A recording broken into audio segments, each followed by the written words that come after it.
Kaleshwaram project నాశనం చేసి పెట్టిండ్రు. 1,00,000 కోట్లు ఖర్చు పెట్టి 1,00,000 ఎకరాలు కొత్త ఆయకట్టు కూడా లేకుండా కట్టిన బ్యారేజ్ కూలిపోయింది. ఇంతకంటే సిగ్గుచేటు మనకు ఉండదు. మరి మిత్రులారా, కాంగ్రెస్ పార్టీలో మరి పాలమూరు రంగారెడ్డి కానీ, సీతారాం సాగర్ కానీ, ఈరోజు దేవాదుల ప్రాజెక్ట్ కానీ రివ్యూ చేసుకుంటూ స్పష్టమైన ఒక టైం లైన్ పెట్టి, ఒక టైం ఫ్రేమ్ పెట్టి ఈ ప్రాజెక్టులు పూర్తి చేస్తామని చెప్పి మాటిస్తున్నాం.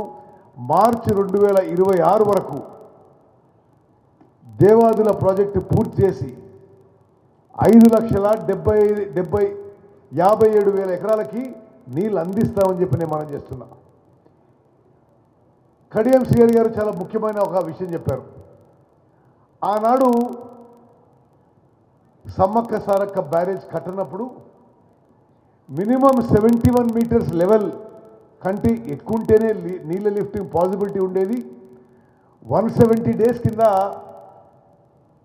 38 టీఎంసీలు ఈ ప్రాజెక్ట్ ద్వారా ఉపయోగించుకుంటామని చెప్పి ఆ రోజు చెప్పడం జరిగింది. ఈరోజు నేను ఒక పెద్ద ప్రకటన చేస్తున్నా, స్పష్టమైన ప్రకటన చేస్తున్నా. సమ్మక్క సారక్క కింద మరి ఈ దేవాదుల ప్రాజెక్ట్ ద్వారా 300 రోజులు కూడా నీళ్లు లిఫ్ట్ చేసి 60 టీఎంసీల గోదావరి జలాలు ఉపయోగిస్తామని చెప్పి నేను మనం చేస్తున్నా. మరి ఉమ్మడి వరంగల్ జిల్లాలో ప్రతి ఎకరాకి నీళ్లు పారే విధంగా మా కృషి సంకల్పం ఉంటుందని చెప్పి మనం చేస్తున్నాం. హనంకొండ, వరంగల్, కరీంనగర్, భూపాల్పల్లి, ములుగు, జనగాం, భువనగిరి, సూర్యాపేట జిల్లాలకి ఈ ప్రాజెక్టు ద్వారా నీళ్లు చేరుస్తామని చెప్పి కూడా నేను మనవి చేస్తున్నా.